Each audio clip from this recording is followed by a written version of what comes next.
کیا جملہ آپ نے ارشاد فرمایا کہ جہاں عقل کی حد ختم ہوتی ہے وہیں سے وحی کی حدود شروع ہوتی ہیں۔ اب سوال میرا سمپل سا یہ ہے تاکہ ہم سب اور ناظرین جو ہیں ہمارے سمجھ پائیں ان باتوں کو کہ ایک قلب سلیم ہے میرا، میں عقل استعمال کرتا ہوں، میں دین سمجھتا ہوں، جس کے لیے میں یہ دعا پڑھ رہا ہوں اور اس ہدایت کو جو میرے پاس آ چکی ہے کہ میرے دل میں کوئی ٹیڑھ نہ آئے،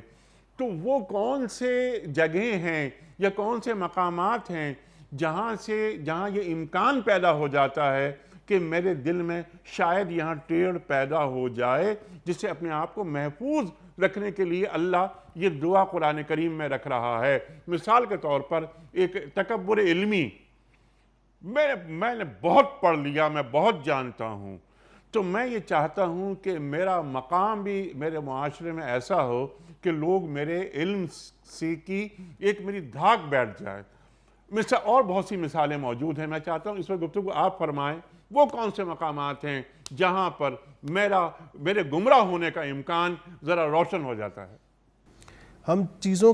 کی دو تقسیم کرتے ہیں، ایک کو ہم دل کی دنیا کہتے ہیں اور ایک کو ہم دماغ کی دنیا کہتے ہیں۔ ایک کو ہم جذبات اور احساسات اور وجدان اور کیفیات اور معرفت کی دنیا کہتے ہیں، ایک کو ہم فکر و نظر اور اس کو دلیل اور استدلال اور برہان کی دنیا کہتے ہیں۔ اس لیے کچھ چیزوں کو ہم نے دل کے ساتھ وابستہ کیا ہے جس میں تمام اچھے جذبات ہیں، اچھی نیتیں ہیں، پاکیزہ کیفیات ہیں اور مختلف جس بدلتے ہوئے احوال ہے، یہ اس کو دل کے کھاتے میں ڈالا جاتا ہے۔ اور جہاں دلائل ہیں، براہین ہے، فکر و نظر ہے، اور اس کو ہم دماغ کے حصے میں ڈالتے ہیں۔ دونوں جگہوں پر انسان سے دونوں ان محاذوں کے اوپر بسا اوقات غلطیاں ہوتی ہیں۔ دماغ کی اور فکر و نظر کی غلطی یہ ہے کہ وہ بسا اوقات سوچ و بچار کرتے کرتے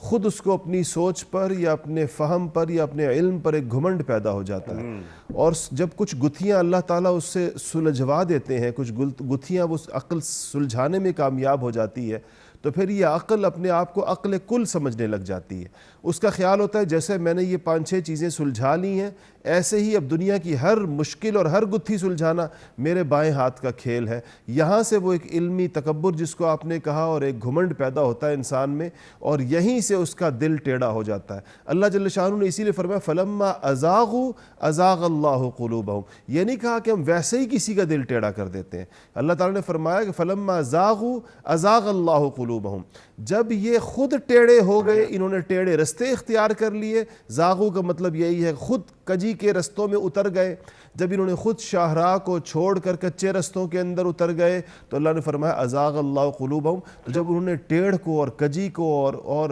گھچ پیچ رستوں کو پسند کیا تو ہم نے بھی پھر ان کے دلوں کو ٹیڑھا کر دیا۔ تو پہلی انسان، تو یہ جو انسان اترتا ہے جس کی جانب، تو پہلی چیز میں نے جو عرض کی وہ دل و دماغ کی غلطی، اس کے اندر